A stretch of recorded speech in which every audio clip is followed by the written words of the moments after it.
remodel the machinery in those factories. I think this will help to a great extent Egypt to cross over the economic troubles we are passing through. This is one side. I think we also need to rebalance our relationship, the military relationship with the United States by similar power. And we have already past history with the Soviet Union, and we fought with the Rotten Rail in 1973 war, and I think we were successful to cross the Suez Canal and to make our victory. So I think this is also a good step. On the other hand, I think we have sent so many scholars to study in the Soviet Union, and I think they returned back with at the time it was high technology the Soviet Union has provided them, and I think we could also have scholars to go to Russia to master the new technology in different areas, maybe nuclear, as our friend Dr. Hassan has already said, and in other areas, electricity, fertilizers, so many other things. And this is from one side. The other side, I think, the balance of trade between Egypt and Russia is almost $3 billion, and the Russian figures say around 4. This is the last test. So I think 3.6 or something. So I think we export to Russia by 400 million, and 1.6 or nearly 1.8 billion dollars. This is the export of Russia. I think we have to encourage our exporters to export more goods and more Egyptian machinery, products, chemicals, whatever it is, to the Russian Federation.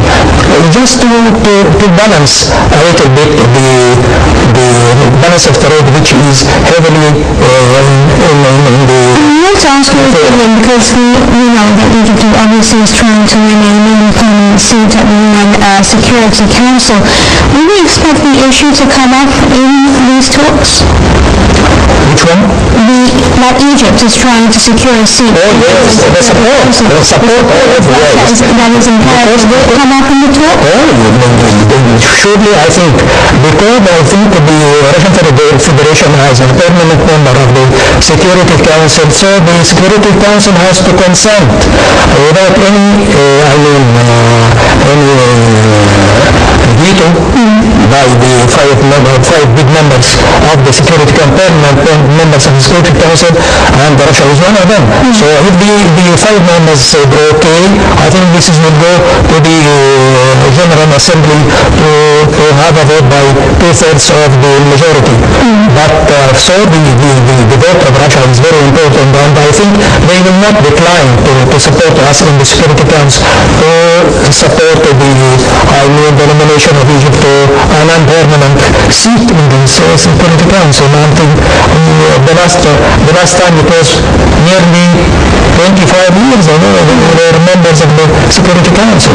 So I think after we have gained the support of Africa, the support of the Russian Federation will be very, very important, especially with Russia, China, and I think we are depending on them, France, maybe United States, United Kingdom. So I think we need the support, not only to support us, but to encourage other powers to support the nomination of Egypt to a non-permanent seat in the Security Council. Gentlemen, if you allow me to take the second report for tonight, and that gives us a recap of the history of Egyptian-Russian relations and insight as to where we stand today.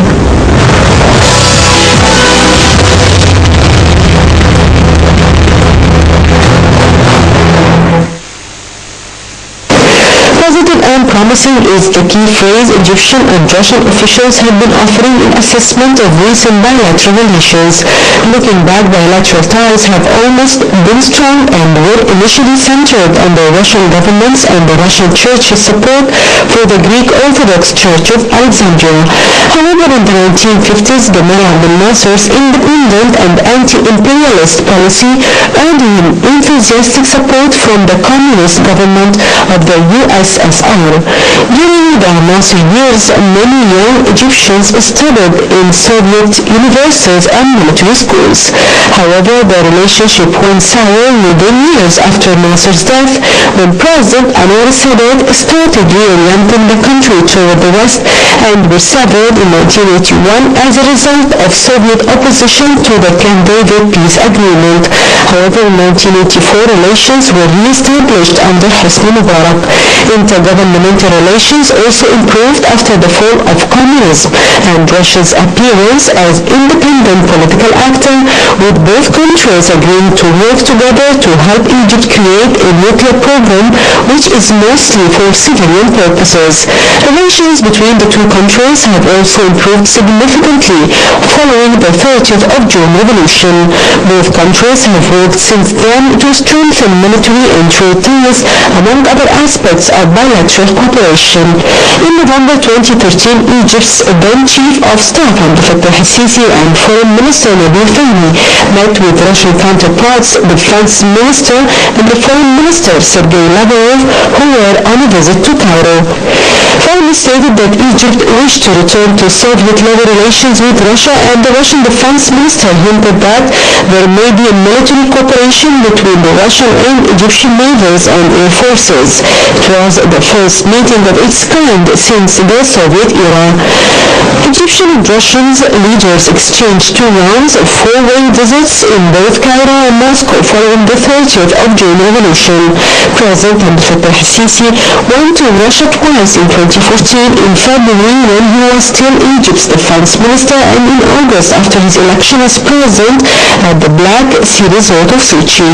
The August visit was al-Sisi's first to a non-Arab or African country since his swearing-in ceremony 2 months earlier.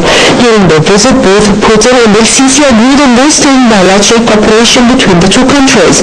Trade and economic investment plans were also announced during the meeting, during which Putin said that Egypt was discussing a free trade zone with Russian-led Euro-Asian Customs Union, which also includes Belarus and Kazakhstan. Additionally, both leaders have discussed plans to establish a Russian industrial zone in the new Suez Canal project that was recently inaugurated by Sisi, as well as another plan to renew and redevelop important projects that were established by the former Soviet Union.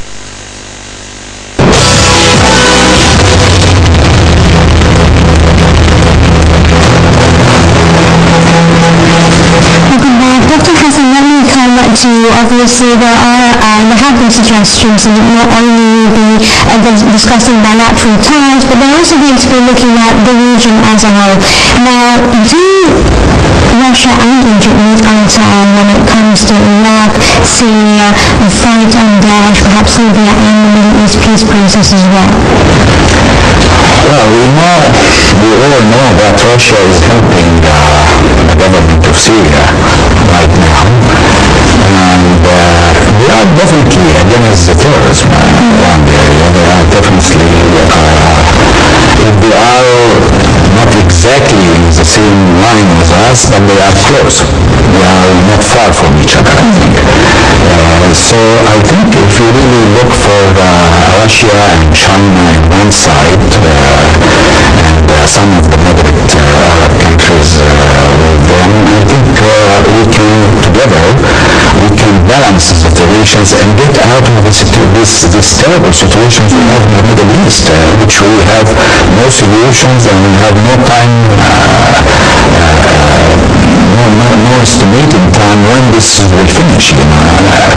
So somebody has to come and suggest something to finish this distress in Syria and Yeah, exactly. When you look at Syria in particular, I mean, Egypt has cordial ties with all parties concerned. Russia has good ties with the government at present. Do you think that perhaps an end to the civil war Egypt and Russia can actually broker something to that end? Although this question should be addressed to his excellent but if as a businessman, I think, this is my opinion, this is not going to be resolved unless two things happen. The people of this country come to unity together and find a way to resolve their disputes, and the superpower come down and stop really this selfishness interest. If this is happening, this will not happen, I think we're just going for a circle. Yes, Dr. Hassan, something else came up to me. Tell me, do you think that obviously Russia and Egypt need eye to eye, because when it comes to Libya, Syria, the Middle East peace process, etc., and could there be talks about Libya and Syria in particular and bringing an end to the strife there? We have two different folks here. Some will have some points of content and some points of discontent. So because Russia and Egypt were not only the players in the area, there are other regional powers like Turkey, in particular Iran, Saudi Arabia, and other powers in the region. So let us talk first on the position or the situation in Syria. Syria, I think it has to be, as our friend Mr. Hassan Shafei has already said, the Syrian people has to have the intention to solve the problems, because every faction is depending on either regional power, Iran, Turkey, or Saudi Arabia, or international power like the United States, France, from other, or the Hezbollah in Lebanon. So unless the Syrian people as a whole come to understand that without their good intentions to solve these problems, this problem will continue for a long time in the future, and it will eventually dismantle what we call Syria now. So Syria will go different ways. A country for Kurds, a country for the Alawiyyin, the country for the Sunnis, whatever it is. So this is very serious matter.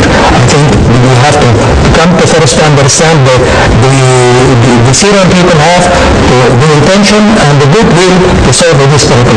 This one side. The other